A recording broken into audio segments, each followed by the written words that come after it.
This podcast is sponsored by nobody. Hey dudes, welcome to Splat from the Past, the only 80s themed horror sci-fi show where things can get totally radical. Now today, I will be welcoming a very, very talented character actress, and I am talking about Kitty Swink. Kitty is married to the great character actor Armin Shimmerman, and she, just like him, was on Star Trek Deep Space Nine. She did two very memorable episodes of that show, but going back before that, she played the sponge bath nurse in the Mood, one of my favorite romantic comedies celebrating its 35th anniversary. She was also Sean Astin's mother in Like Father, Like Son. She was in the Paul Schrader's Patty Hearst movie. She's just done a lot of great stuff, and we're going to talk about all of that stuff today. And I cannot wait. And Valentine February is starting off strong, and as time goes on, gonna have lots of Valentine's Day guests. We're gonna have, Women in Horror Month guests. I'm gonna try to get Black History Month guests as well, and it's going to be a smooth, awesome February. So here is my interview with Kitty Swink. Hey, Kitty, welcome to the show. How are you today? Good. How are you, Tommy? I am just spectacular. This is such a great honor. Thank you for taking the time today. Well, I'm delighted to be here. Thank you. My pleasure. So, going back in time, did you gravitate toward acting early on in your childhood? Yes. Yeah. I think I always gravitated towards it. And then junior high school, I was sitting at the lunch table with some of my friends, and Patty Deroser asked everybody what they wanted to be. And I said I wanted to be an actress, and she laughed. So that made up my mind. Is Patty Deroser still alive? Yes, she is. Yes, she is. Yeah. And now she has the last laugh. I don't think. I mean, I haven't seen her in years, but I really, the last time I saw her in Portland, which is my hometown, we had a great time. Lovely. Nice. So, did you do school plays and community theater then? I did not do community theater, but I did do school plays. And then I went to college, and my first year in college, I did a USO tour to Korea, Japan, Taiwan, the Philippines, Guam, with a bunch of other college kids from my school. Mm-hmm. And just kept doing plays. And as soon as I graduated from college, I went home and lived with my parents so I could save money, and I did dinner theater and worked in a bank and sang telegrams for about a year, and then I moved to New York. When you were on that USO tour, did you meet Bob Hope? No, it was a bunch of college kids, but I met a lot of really nice people, just not Bob Hope. Was this during or the end of the Vietnam era? Yeah, so we were out of Vietnam, but we were still clandestinely in other countries in Southeast Asia, and we actually had made friends with some guys when we were in, I can't remember what country, and then we were supposed to meet up for dinner in the Philippines when we were stationed at Subic Bay, and their plane was shot down and they died. And but I had sort of known, because I was my politics were liberal and still are, and I'd heard all the rumors about what was happening in Cambodia were confirmed when the two guys got shot down. Yeah. Oh, that's sad. That's awful. It was very sad, yeah. That's awful, yeah. So when you got to New York, did you study with any of those famous teachers out there? I did not study with a really famous teacher. I studied with a woman, well known to people who are classical theater lovers. Her name was Ada Brown Mather, or as she would say, Ada Brown Mather. And she also was my husband's teacher. That's how I met her. Mm-hmm. And was extraordinary, but very difficult to understand because she was so esoteric. But she had worked with the Guthrie when Tyrone Guthrie had first come to the United States, and had moved to New York and trained a whole generation of classical theater actors, including Ed Gero, who's one of the leading actors in Washington, D.C. to this day, and teaches there. My husband, Armin Shimmerman, and I, and a lot of other people. She was just wonderful. Larry Pressman studied with her. She was something. You still you still use a lot of her teachings to this day? I do. I translate it through the lens of my husband, who always could understand her better, and he says he could understand her better because he had a scene partner in his class, Barbara Durkee, who could break down what Ada was saying. But it's very similar to what Patrick Stewart talks about when he talks about doing classical theater, and it's very much what John Barton, who was really one of the titans of the English theater, taught in his master classes, and people can watch his master classes online on YouTube. Nice. And see people like a young Judi Dench and a young Patrick Stewart and a young Ian McKellen working on their trade. They're very exciting, yeah. Oh, that's cool. Did any of your classmates go on to become successful in acting? My classmates in college? Yeah, I mean in New York in her acting class. Oh, in her acting class. Well, I would say my husband's actually quite successful. Ed Gero's quite successful. They were in a different class, but we all did a play together. She had more than one class who was running at the same time. Probably never a good idea for Armin and I to be in the same class. And so fine to be in the same play or television show, not so good to be in the same class. So, yes, she had a lot of people go on to be successful, yeah. Mm-hmm. Many of whom stayed in the theater, so the average person listening to the podcast may not know them, but if you're a New York theater goer or aficionado, you probably know them, yeah. Mm-hmm. So you officially met Armin in class? No, actually, we met in a bar that no longer exists called Barrymore's. Armin's dressing room mate in I Remember Mama on Broadway was a man named George Hearn, who was playing opposite Lee Woolman, and George has gone on to win Tony Awards and be nominated multiple times. And George and I used to meet for a drink on Monday nights at this bar, and my old boyfriend was visiting me from New York. This is quite a story. And my best friend dropped by my theater and said, "What are you doing after the show?" And I said, "I'm going to meet George for a drink." And she said, "Well, I'll come with you." And I said, "Great." And we walked into the bar, and my old boyfriend, who I said, "Go to the bar, and there'll be a guy standing at the bar who's older than we are, and he has red hair, and his name's George, and introduce yourself." So Mark introduced himself to George, and Mark and Armin and another friend, Harris Yulin, were standing at the bar. Oh, yeah. Julie and I walked in. Yeah, Harris was a fabulous actor. Yeah, he was. He still is. And so George introduced all of us. Armin and I got married, and then Julie and Mark, my best friend in New York, and my old boyfriend fell in love, and they got married. So it was a good night all the way around. Sorry, I didn't mean to mention. I didn't mean to refer to Harris Yulin in the past tense. I just haven't seen him in a while. Right. Yeah. Yeah, but he is a very good actor. Yeah, and a lovely guy. Yeah. Whenever I think of Armin, the one role I think of the most of him is when he was Larry Fine in Stooge Mania. Oh my gosh, that's just shocking. Okay. Yeah, I saw that movie like 100 times when I was a kid. Me and my dad are big Three Stooges fans. Oh, well, when he comes home from walking the dogs, I'll tell him. Yeah, I've talked to Mark Holton and Melanie Chardoff about that movie. It wasn't their favorite movie making experience, but I love it.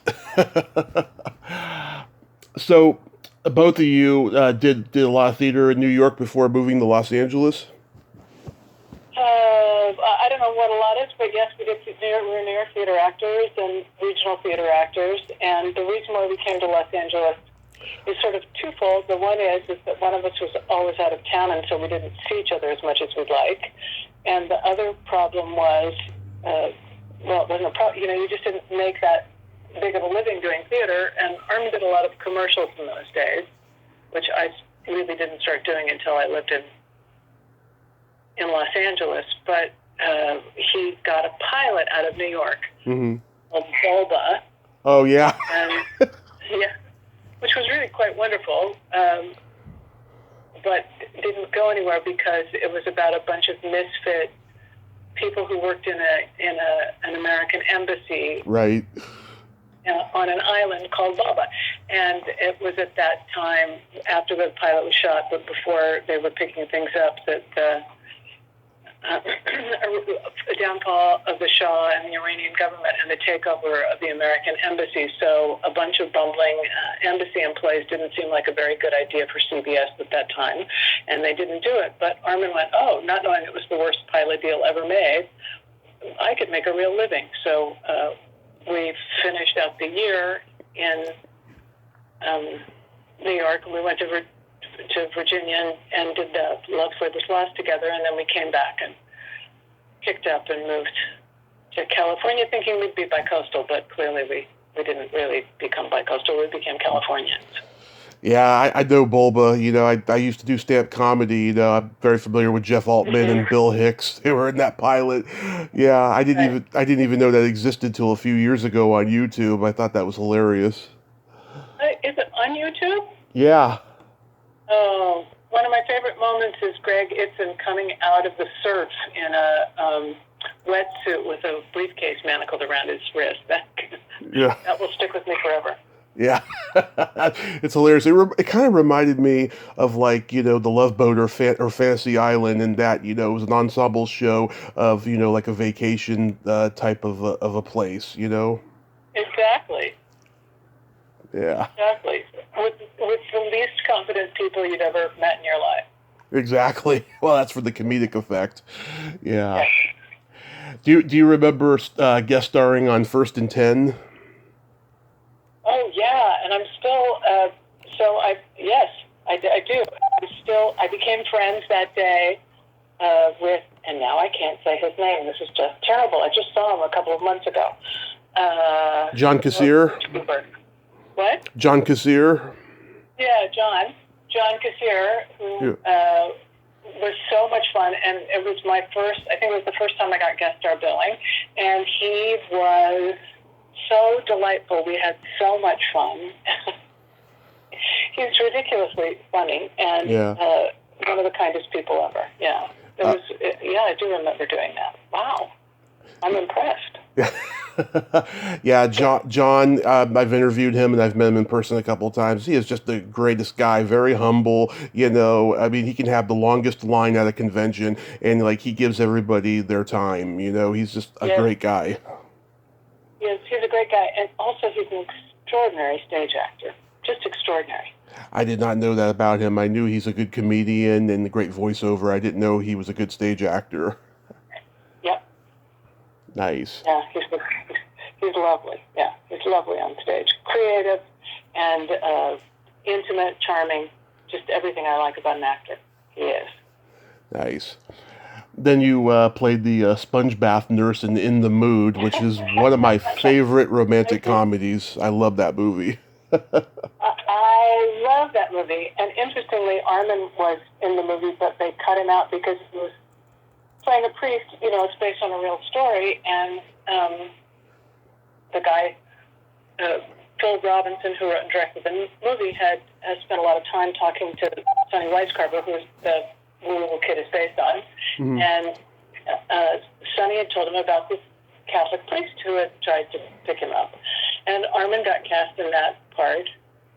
And fabulously, they put him in Barry Fitzgerald's old cassock from Going My Way. Mm-hmm. And the Catholic Church, when they cut the movie together, was very upset before we had all the cascading effect of pedophile priests. And so I think it was cut for the movie for that reason. But the idea that Armin and I would both be trying to seduce the same young man in a movie has always made me laugh. God, that would have been funny. Oh, yeah, Yeah. that's terrible. Yeah. It was really fun to do that movie. What a fun movie. Yeah, and ironically, Patrick Dempsey, he was living that life in real life, kinda. He married his New York acting teacher, Rocky Parker. Right. And was the mother of his best friend. Yeah.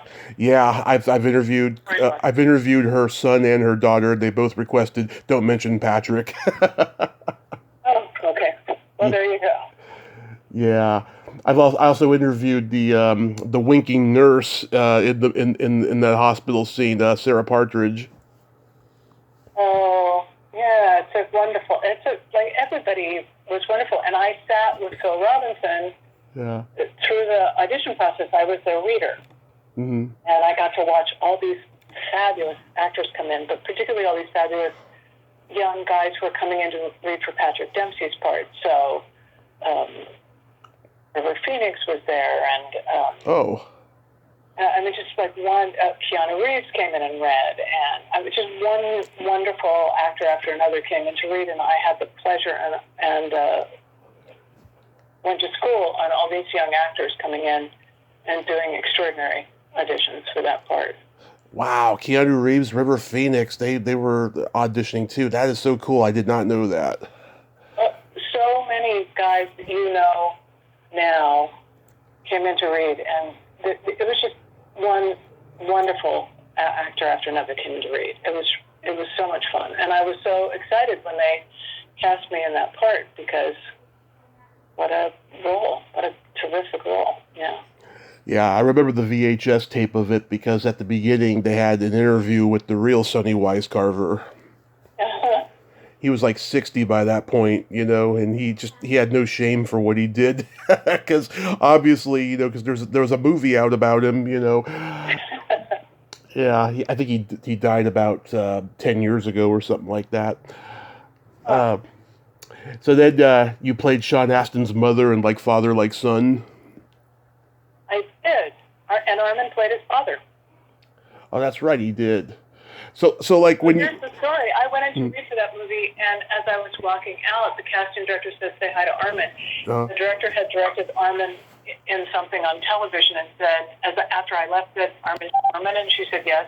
And he said, "Well, why don't we just hire him to play the part?" Mm-hmm. That's how we ended up playing that part together. It was fun. Yeah. Wow, it seems like you two like recommend each other for roles when either of you are up for auditions or something. Well, why wouldn't we? Yeah. Because it's funny because I know there's a lot of acting couples, they don't even want to work together, because they're afraid it's going to ruin their relationship. I love working with Armin. I mean, every once in a while it can be difficult, but mostly I just think he's a terrific actor. He's a lovely human being. Why wouldn't I want to be in the same room with him? Yeah. I don't know, certain people like Jamie Lee Curtis and Christopher Guest, like they don't want to work together. But yeah. Okay. But yeah, I like father like son. That was like right at the height of the Switch movies that were coming up at the time. Yeah. Yeah, I think. And it was fun to work with Dudley Moore and his. I'm quite a bit taller than Armin, and yeah. He was quite a bit taller than he was, and he kept going. And how tall are you? And how tall are you? And we had a good day. It was a good day. And Brian Grazer produced it. I've heard he's a great guy to work for. Well, I didn't ever see him, and we were supposed to do another scene, but they were so far behind, they cut our second day. But it was a lovely set, and we had a good time. Yeah, we had a really good time. Nice. Then you worked with Paul Schrader on Patty Hearst. Yeah, I did that way before I did Like Father, Like Son, I think. But yes, I worked with Paul Schrader.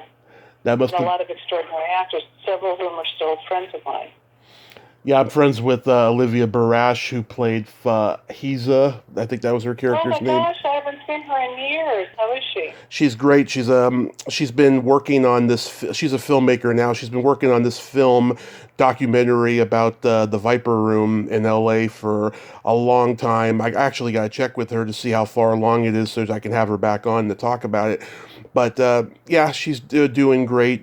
She's a survivor of the old, child actor Hollywood system. The good thing about not being a child actor is I didn't have to survive that. I have other things I can survive. Yeah. Yeah. Please give her my best when you talk to her, because we were a tight-knit group because we were together like 16 hours a day for week after week after week. Yeah. Do you remember much about Peter Kowenko, who played Cujo? I have a picture of him somewhere, the two of us at a Christmas party that Paul threw. I don't remember much about him because he was one of the people that I haven't really, I think the last time I saw him was at the premiere of the film. But I remember he was a nice guy, a talented actor, that we had a good time together, but I don't really remember much. I mostly remember Frances Fisher. Remember a lot about her because we stayed friends all those years, and Dana Delaney, and the other people I don't see as much. I haven't seen as much. I haven't seen Ping in years. I haven't seen, I'm working on getting Peter Kowenko. If I do, I'll tell him you said hi as well. Please, thank you. Yeah, because he got out of acting, but hopefully I can get him. He did a lot of good movies. Yeah. But working with Paul Schrader, though, I heard he could be difficult, but he's such a legend. Like, how was he overall as a director?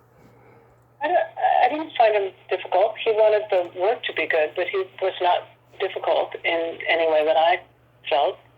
The hardest thing is that it was a very low budget film, and the DP was extremely slow, so they were forcing our call every day, which means they don't give you 12 hours from the time you leave to the time you get back. So it was exhausting to work 15 or 16 hours a day, but he was collegial, and the set was a basically happy set, considering how emotionally difficult the material is. And Natasha Richardson, I often think that the number one person on the call sheet sets the tone, and Natasha Richardson could not have been more gracious or more lovely. The hardest thing we did is we spent a week in San Francisco as the SLA before we started shooting. So we were living in a one-bedroom apartment with all the actors, one of the producers, Paul, his assistant, and the prop people, with one bathroom. But after a few days, Natasha and I think Dana figured out that there was a Y a couple of doors down. So we all went down and joined for a week so we could take showers by ourselves, which was great. That was the only really hard thing about the movie. And we all went and we went to a house in Daly City and sat in the closet one at a time, so we would know what it was like for Patty to be in the closet for day after day after day after day. Oh, that was back when Daly City was fun. I'm a San Francisco native, so I know the whole town like the back of my hand. Yeah, I lived in Daly City for a short time before I moved, and it's crazy now. It's an overpopulated city. Well, all of San Francisco is. It became.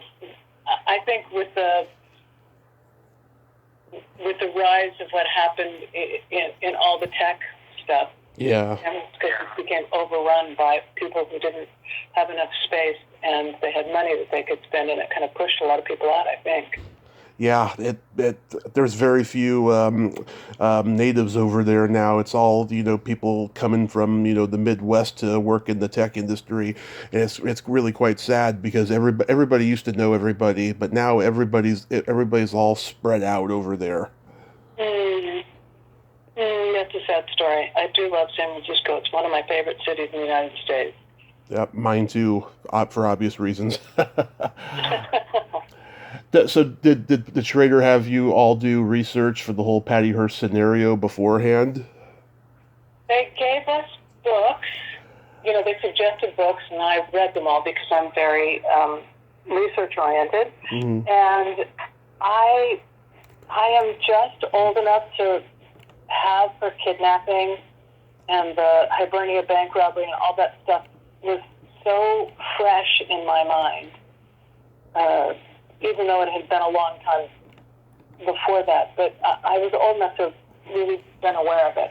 And then, living in the apartment together made it even more vivid to all of us. And we talked a lot about it, and we all did our independent research. Most of the people in the SLA were all killed in the shootout, so except Patty and Emily and Bill. So everybody else that was in that core group was killed. So they didn't have a long life to think back about later. It was quite an experience. And then Patty Hurst came to the set one day. Oh, yeah? What was she like? She was very shy. I think it is difficult to understand how hard that experience must have been and what kind of PTSD she must have had. She was very polite and lovely. She was going through the continuity book in the hair and makeup trailer, and she was going, oh, that's right, that looks good, that's right. And then she got to the pictures of Zing playing Sink You, and she just flipped past it because he was the leader of the gang, and I think she was afraid of him still. Even though he had long since been dead, she carried that with her for the rest of her life. Oh, I can imagine. Her and my mother are the same age, and they're both from San Mateo, except Patty Hearst grew up in the rich side, Crystal Springs. Yes. Yeah. I think it's hard to imagine how rich Patty Hearst was, although I think her grandfather was very clever about meeting it out a little bit at a time. Yeah. Yeah, Orson Welles did a good job of playing him in Citizen Kane. You sure did. Isn't that a wonderful movie? I love going back and watching that every few years. It still holds up all these years later, and it was so groundbreaking for its time, You guest starred on Designing Women. Do you remember anything about that? I loved doing that show. What a great show! It was horrifying because I had this. Probably the meanest thing I've ever said to anybody on camera in my life, even when I've held a gun on them. I had to say to Delta, who is lovely, and it was an episode called "They Shoot Fat Women, Don't They?" And it was the first time they sort of directly asked after having gained a lot of weight. Now, at this point in American film and television, people are less judgmental about body types. Yeah. But at that time, it was terrible, particularly for women. And Joe McCraney, her husband, came to the set and was there all the time. And I knew Mac and Delta, and in fact, I did their wedding invitations for them. And they, because calligraphy was my starving actor job, and he was so kind because she was taking it pretty well, but I found it really difficult to say these really mean things about her on camera in front of her. And she and Mac could not have been more generous about it. And I know Dixie, I knew Annie. I don't know Jean Smart very well, and she wasn't on that episode because it was the one episode she missed because she was delivering her baby, which is too bad. Yeah. We've not gotten to work with her, but it was a terrific show. Linda Bloodworth Thomason is a great television writer. Yeah. And Meshack Taylor was on there. I talked to somebody about him yesterday. Yeah, I didn't have any scenes with Meshack because it was the girls. But everybody I know, I met him at Annie Potts and Jim Hammond's wedding, and I met him at Delta's wedding, but I didn't really know him. But everybody who knew him loved him. But he was a wonderful, wonderful man. So. Yeah, he was very talented too. He comes from that group of Chicago guys like Joe Mantegna and Dennis Franz and John Lithgow. They were all like part of a Chicago theater group at one point. Steppenwolf? I don't think John was. John was part of Steppenwolf? I don't. No. They were part of another group. No, Steppenwolf was like John Malkovich and Laurie Metcalf and Amy Martin and a bunch of other people. Right. Exactly. Right. You're right. Yeah. Absolutely. So how How was the Star Trek Deep Space Nine experience for you? The only thing about doing the episodes of Star Trek Deep Space Nine that wasn't fun is that I didn't get to work with Armin. But all those people are my friends. They're still my friends, and it was delightful. It was really fun, and to have one of my dearest friends, Andy Robinson, kill me was particularly fun. We laughed about that a lot. He's directed me in plays, and we've just been close friends for years. Yeah. Before we knew each other on Star Trek, so that was. My dad and I used to watch Dirty Harry when my mom wasn't home. We love Andy Robinson. Yeah, I mean he plays creepy bad people very well, and he's the whole dear. You know, he's just a sweet, smart, funny guy. Yeah, and he played Liberace really good. I always thought he should have gotten an Emmy nomination for it. I remember when he did that. Yes, he should have gotten an Emmy nomination for it. He should have. Of the two characters you did on Star Trek Deep Space Nine, which one's your favorite? Oh, much more fun to be bad. So Lauren would be my favorite. Mm-hmm. At Borda are really interesting. I ran into Jeff Combs, who was sort of the main Borda on the show. I love Jeff Combs. Yeah, me too. And I said, I'm going into read for Borda today. Do you have any inside track to share with me? And he said, yes, I do. He said, be obsequious and flare your eyes. So I walked into the audition, and I was obsequious, and I flared my eyes, and boom, I booked the job. There you go. Thank you, Jeff Combs, wherever you are. How long did it take to make your nose all crinkly? The nose thing wasn't so bad. So when I played a Bajoran, the nose was pretty fast. Mm-hmm. I've done way, the wigs, I had 2 weeks on for that, so that took a while. But the nose wasn't a problem. The Borda took way longer, and I did a horror movie a long time ago, which I don't even think shows up on my IMDb page, which is fine, but I played like a 98-year-old serial killer, and I had a lot of, they crinkled I was maybe 50 at the time, and they crinkled my face up for days, and what they did to my hands and my arms and my feet, which were in a shot, that took a long time. Star Trek, not so bad. But I wasn't, if you're Andy Robinson and you're one of those, or Casey Biggs, and you were playing one of those characters that have as much makeup as they had, or the Ferengi, Armin and Max and Aaron having all the Ferengi makeup on, those guys had a lot of time in the makeup chair. I just didn't spend that much time. I was mostly having a good time with my friends, doing a job. Much easier. What was the name of that horror movie? Man of the Trees, I think. Huh. I'm trying to think if I know that one. I'll look it up later. But you also played the Senator on Babylon 5.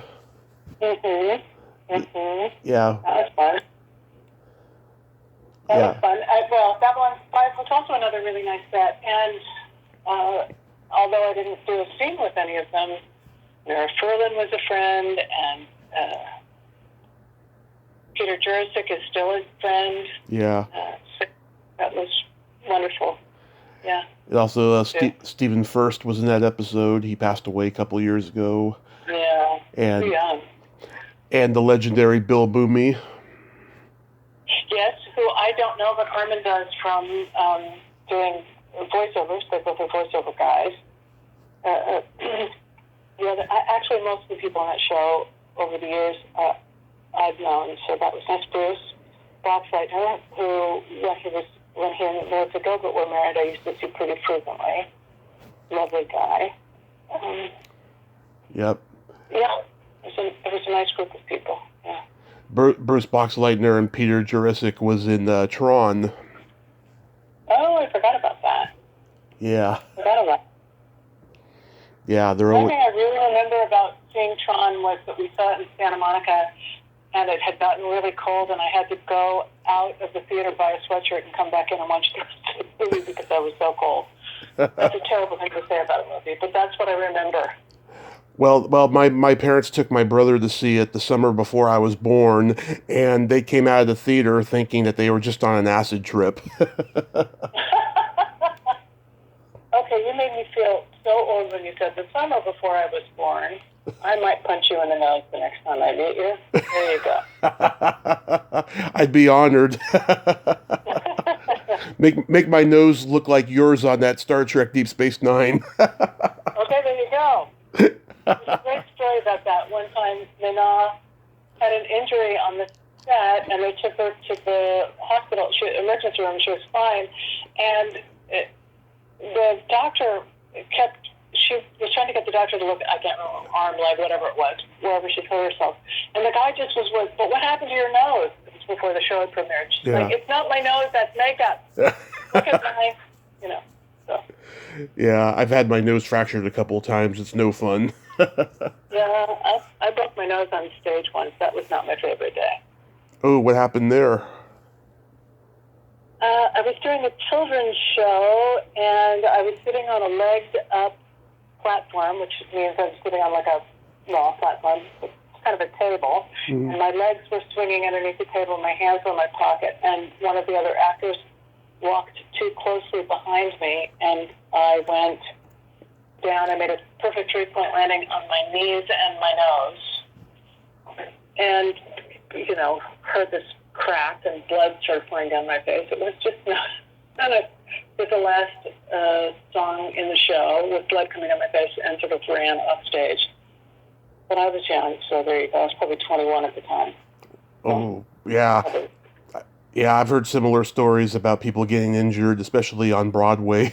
It's crazy how that happens. I don't know if it happens nowadays, but back in the 70s, anything went. Well, they try and be really, you try and be really careful, but workplaces are difficult, and when there's a lot of moving parts in a show that has things flying and trap doors opening and all kinds of stuff, it can be dangerous. Yeah. And, there's stunts, and yeah. I when I was doing the Scottish play, I got a rib cracked in rehearsal. So that was stuff happens. It's a contact sport, acting. Yeah. Exactly. So do you have any upcoming projects? I have a long-form narrative podcast coming up, which hasn't been announced yet, so I'm not going to tell you what it is.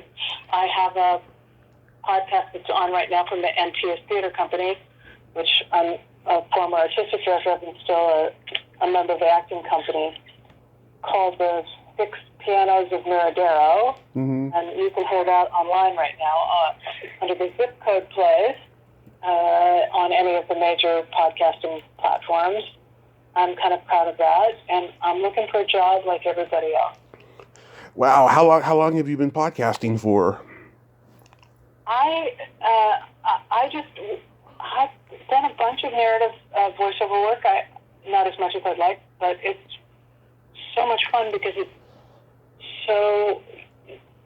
In the case of during the pandemic, I also did a wonderful long-form series of. The title of the project is called Two Dead Girls in Jubilee. Mm-hmm. I'm the mother of one of the dead girls, and I also play an 85-year-old emphysemic in one episode, which is really fun, although I sounded like Tallulah Bankhead at the end of that recording session. But I've been recording these in my walk-in closet, and you're dealing with the other actors with headphones on your ears, but it's oddly intimate because they're right in your ear. You're listening to the other actors right in your ear, and it's as if you're playing a very intimate scene face-to-face. Mm-hmm. And in a world that has been so disjointed because of COVID, it's a real pleasure to feel that closely attached to people. And the Two Dead Girls in Jubilee has a lot of wonderful actors you may know. Michael McShane is wonderful, and Marcella Tubert and Emily Goss. It was also fun to do, and I think this next one coming up, I'll shoot you an email and tell you about it when I can. It has a lot of extraordinary actors.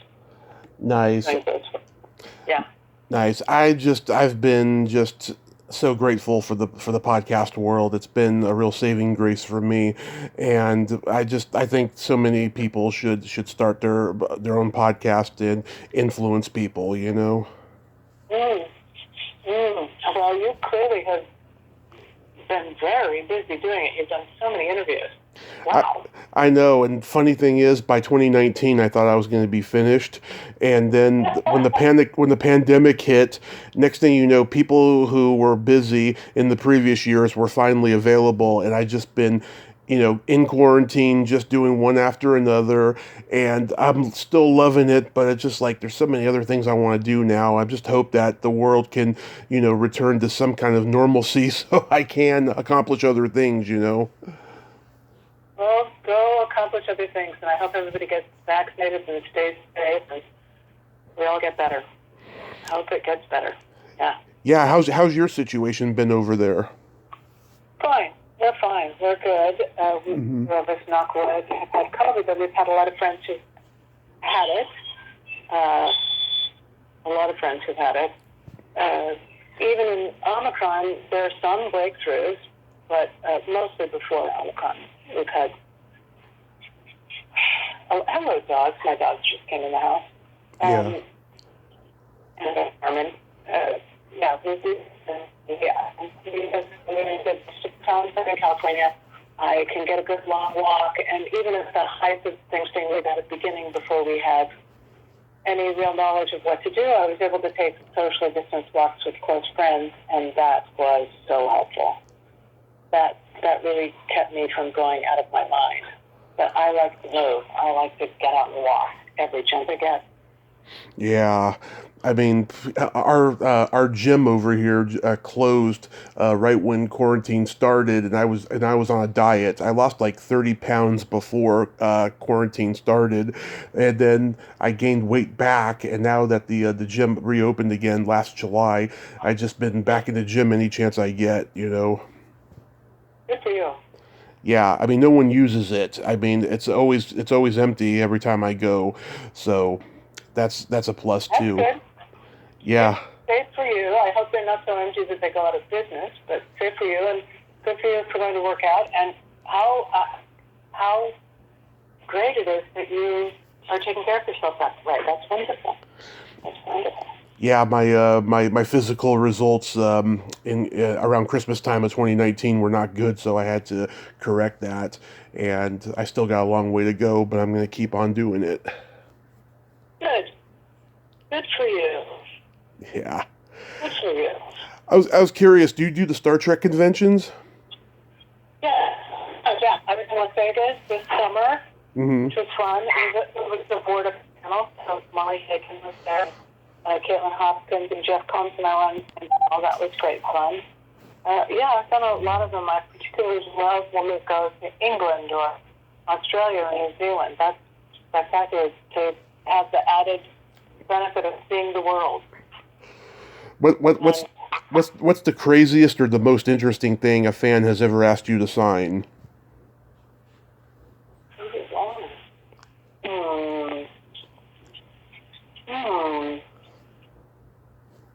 And mostly I sign pictures, and occasionally I sign.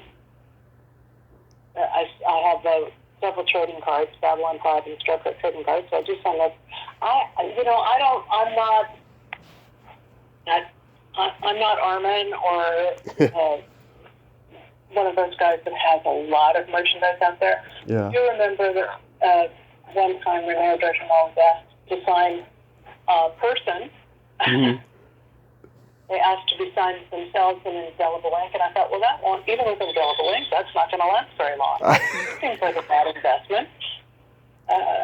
I get that. I get that a lot from people in the horror world, especially. They say that fans, they want their breasts signed or their back or something. And it's just like, why do you want that? I mean, obviously these people are a little off their rocker, but it's common sense, I have to say, most Star Trek fans most Star Trek fans are smart. Mm-hmm. They are generous.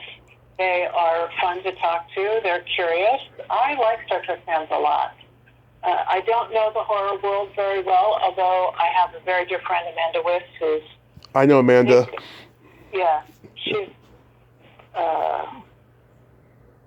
so she probably is the person who could tell you a lot of stuff. Oh yeah, I've talked to people who've been in those experiences, but I'll tell you, horror fans are smart too, but they're lacking social graces. I'm sure there's people who've said that about me, so there you go. I'm not going to hold it against them. Oh no, you're very polite. You're very intelligent. Don't sell yourself short, Kitty. Thank you. You've never experienced my bad temper, which is... Oh, we all have that. We all have a temper. I'm half Italian and half Irish. I got a temper. Yeah, you get your Irish up. There's something in it. Yeah. Oh yeah. Sometimes you gotta put yourself in check. Yes. Yeah. I have that. I have that flashing hot temper. Most of the time, I'm pretty easygoing, but sometimes not so much. Yeah. Yeah, for me it's calmed down in recent years. I've gotten to the point now where I just, choose my battles and just, count to 10, hold my breath, and just, think, okay, is it really worth it to go off on this person or, comment on this situation, Mm-hmm. Yeah. And the night before lockdown started almost 2 years ago, we were having dinner at the Delancey's. Mm-hmm. And one of the other guests was Nana visitor, and she was talking about meditation. And I went back to meditating after that night, and I think it really helped me get through the pandemic and be less angry or frightened than I would be. And I hadn't really meditated very much since the last time I had cancer, so it was great to be reminded of what a good thing that is to do for your soul. Oh, how long ago did you have cancer? The last time, 18 years ago. Wow. Was it breast cancer? No, that was 28 years ago. Pancreatic cancer. I'm one of the very lucky few survivors. At the time I was diagnosed, I had a 3% chance of making it 5 years. And here I am all these years later, and I'm an ambassador for the Pancreatic Cancer Action Network. Oh, that's wonderful. And right now, Armin and Jonathan Frakes, mm-hmm. who lost his brother to pancreatic cancer, and I have formed Team Trek against pancreatic cancer. So if you go to PanCan, you can support what we're doing to try and raise money to support patients and do more research. And I'm proud of that, and I give my time to it freely. Happy to do it. Oh, that's amazing. God bless you. Yeah, doctors are always playing God, and I don't know why they do that. Well, in some ways, they're not God, but they certainly saved my life at a time when nobody thought I would make it to 50, and here I am. So. You are an inspiration, Kitty, and I thank you so much for coming on today. Thank you. Thank you for having me. My pleasure. You have yourself a great day. Stay safe, and I'll keep an eye out. If I ever see you at a convention, I'll come and say hi. You better. You better. I will. Okay. Okay. Lovely. Thank you. Thank you. Bye-bye. Bye-bye. Well, there you have it. Kitty Swink. Ain't she a sweetheart? What a nice lady, huh? It was great talking to her today, and she is just amazing. It's good that her and Armin have a relationship like that. That's just so awesome. It's very rare, especially show business couples.